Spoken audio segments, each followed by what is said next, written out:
Chapter 42, The Renaissance of Cardboard. After helping out Jason, the group made their way to the next destination after Quake took Kelsey's suggestion. You sure you don't want to spend time with Connie next? Quake said. It'll happen later, Kelsey responded. We should do the things you want to do next. You wanna feel better after that hug, Armor added. Not with another hug, Quake retorted. But you know how it feels, right? Bryson spoke. Besides, I also want to do something with you as long as you and Steven are happy. When Quake turned back to Steven, he happily laughed while walking beside Kenneth. That's wholesome that your friends feel satisfied from your hugs, Kenneth said. My friends in childhood never felt that. Guess all friends aren't the same in different states, Steven replied. Sometimes it's the healthier solution in the type of environment they're in. Yeah, I wish I felt that way as a kid. I was shy when Steven hugged me for the first time, Connie chimed in while blushing. It felt really rare and charming. Is it because you're his girlfriend? Back then, no. Guarantee it was your first hug that wasn't from your parents, Kenneth grinned. Catching on like a jam bud, Steven smiled. The next jam bud, to be exact. That's what we call ourselves, Connie giggled. It's a cute nickname, Kenneth responded. You have a cute nickname your friends call you, Steven wondered. From the elders, Kenny. Yeah, I was thinking about your other friends. Quake turned his head back in front of him while reaching close to Cardboard City. Maybe we can try coming up with a nickname for ourselves. I'm also thinking of a nickname for me and Connie as well, Kelsey commented. Maybe I should try to think of a nickname for me and one of the Crystal Gems, JP added, if they like me. As Quake walked up to the hill with his group behind him, Steven witnessed Cardboard City itself. Upon stepping in the land itself, a few cardboard was reaching above his height due to the stacking. It's kind of cute when kids are acting out in the city, Connie witnessing two kids in a cardboard car. Didn't think the creek had this many cardboard boxes. If we tell you what we did during our visits, you'd probably think cardboard would be electricity proof, Quake commented. With the many times I've come here, you'll see it to believe it, JP turned to Steven. As Steven watched more kids playing with cardboard, it felt like he's going to a school's recess. Despite having no school building, he saw a cardboard box decorated as a school with a kid coming inside. The boxes are bigger inside, he spoke. That's right, Quake said. Two of my friends created this place.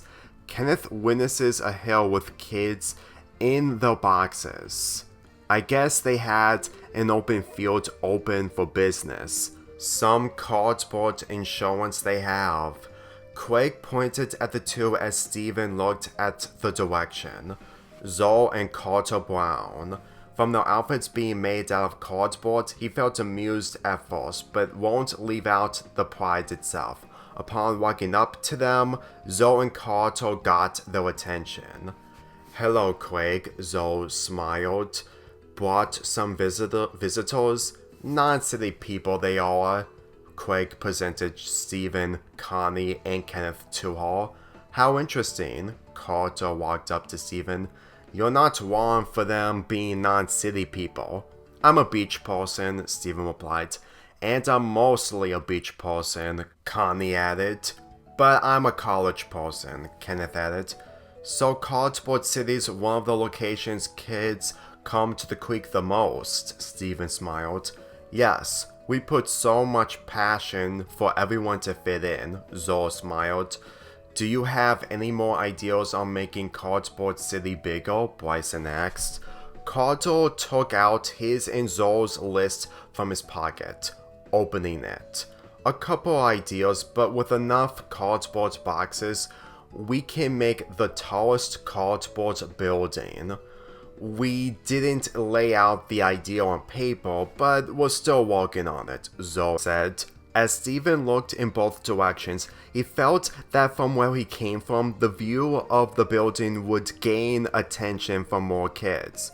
You sure it's possible to make a cardboard building 65 feet high? I'm sure they don't have enough cardboard boxes, Alma replied. If anything, they have used toilet paper tubes. Keeping them connected is the hard part, Jessica added. Granted, we use them for water drains, but it can come in handy to hold cardboard from above, Zola replied. But if you're looking for any of our activities, you won't be able to, let's just say, fit in. Not really surprised, Steven replied. Truthfully, if there was another cardboard city for grown teens and adults like us, we would have to find jumbo-sized cardboard boxes, Kenneth commented. One person wouldn't be able to carry a box of that size, Bryson responded. Not even one of my parents is. Craig wondered about the possibility of making a tall building, but on the other hand, he has to figure out the designs to make it stand out more than the other cardboard buildings. With color crayons and pencils in his bag, it gave him an idea. This may be short notice, but do you want us to help you make that cardboard building? Maybe, Zoe responded. If you all can cooperate with the perfect vision, you can make it work. The question is, who's gonna come up with the vision? Kelsey smiled while turning to Steven, getting his attention. I did colored pictures during my childhood, but I'm not sure if you're allowing creative visions, Steven replied. Carter Brown then decided to give Steven confidence. Me and Zoe had a disagreement before where we parted ways, and after we reunited not long ago, we made sure not to make the same mistakes again. I would love to help you work on this, but Zoe told me to see her visions without judgment. And from what we heard from people in the creek, your creativity could impress us in a non-disastrous way. As Kenneth turned to Steven, Steven looked at him. It was only a matter of time to have a talk with him along with Craig. Connie then walked up to Carter and Zoe while setting things straight. Steven isn't hazardous. Granted, he did cause some problems, but he still did good things 2 days ago. She then turned to Craig. And Craig's the reason he's around for another day, building a friendship before he leaves here, so he's doing anything he can to have every kid in the creek to meet him. We are mostly in a hurry, but savoring the moments is what counts the most, Jessica smiled. Zoe and Carter figured there was more of a reason of Steven's presence in Cardboard City. They both looked at each other as they agreed to make things easier and faster. Carter took out his whistle and blew it, allowing all the kids in Cardboard City to come to his and Zoe's aid. Close to 15 kids from the right, gaining Craig and his group's attention. Construction team, Zoe called. Let's help our new city guesses to make Steven Universe's vision a memory we can all remember by him. So give him all the creative freedom he orders, Carter smiled. The more passion, the better. The kids cheered as Steven smiled. Let's get to work then. Steven lifted his hand up. The whole group made their way to the back of Cardboard City, while Kenneth's the only one staying behind. With the many kids he hears about disastrous or something similar related to Steven, he's concerned even more. After what Steven told him before getting into the creek, he hopes he's telling the truth. He knows there's more to the information with what happened back at the Honeysuckle Maze. Kenneth, Craig called. You're gonna help? No, I'm probably the only one in Cardboard City who wants to be surprised. Quake didn't respond as Kenneth took a deep breath. Instead, Steven came back to take Quake, all the while giving a split-second look at Kenneth. Hopefully after the next activity, we'll sort this out. We still need to find a private place for that, Quake replied. We can work on that. As Steven and Quake head back to the group, they charge their brainpower and teamwork to create the tall building. Carter Brown took out boxes of toilet paper tubes as Kelsey, JP, Jessica, Alma, and Bryson colored them in yellow, light blue, and white. After that, they gave the colored tubes to the kids, one of them taking one each, putting them close together, allowing Connie and Zor to squirt hot glue on the ends to stick them together. Steven watches everyone with a smile on his face. He turned to Craig, who used a pink crayon from his bag and colored it on the cardboard itself. With other crayons and pencils closer to the color pink by his side, he knows how to make Steven's vision, especially after how he drew it. Much to his surprise, Steven with a colored crayon in his hand appeared in his view. He turned to him as he began coloring other spots on the cardboard. This gave Craig a smile as he continued to color the cardboard with Steven by his side. 20 minutes have passed as the team went back into Cardboard City. Some kids were on top of the buildings with the cardboard itself laying on them, ready to lift them up when they got the cue. Behind the trees from Cardboard City, Steven and Craig held the string while Connie and Kelsey held the other. Okay, lift the building, Zor called through her loudspeaker made out of cardboard. The kids lifted it up slowly while Steven, Craig, Connie, and Kelsey pulled the building slowly and carefully. Kenneth watched the building being lifted up with the design on the front, gaining his attention. Okay, and stop, Steven called as he and his group stopped pulling. Craig and Kelsey tied the strings on the rocks as they headed back to Cardboard City. The team and Kenneth witnessed the building in full view. This is perfect, Zor smiled. Steven's a natural visionist, Carter Brown added as Steven's group returned to witness it. With 8 stacks of toilet paper tubes, 4 underneath while the other 4 on the front left back in white, keeping it from falling over. The cardboard on the sides and back were colored in many gem shapes in different colors, but the front shows a big heart gem colored in pink, red, and a darker shade of pink and red. Steven walked in front of the building itself to give his speech to the team. After we were close to finishing this, I've came up with a name people should remember when they see this. He turned around while pointing at the cardboard. The heart represents togetherness in Cardboard City.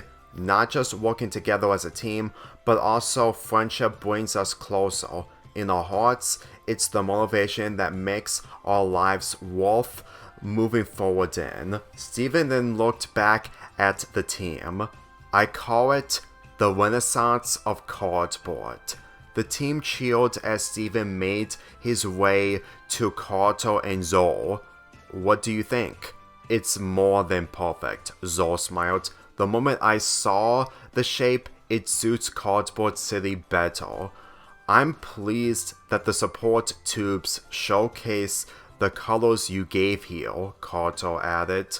It's not really my colors, but the pink on the cardboard is what's a part of me you remember the most, Steven smiled.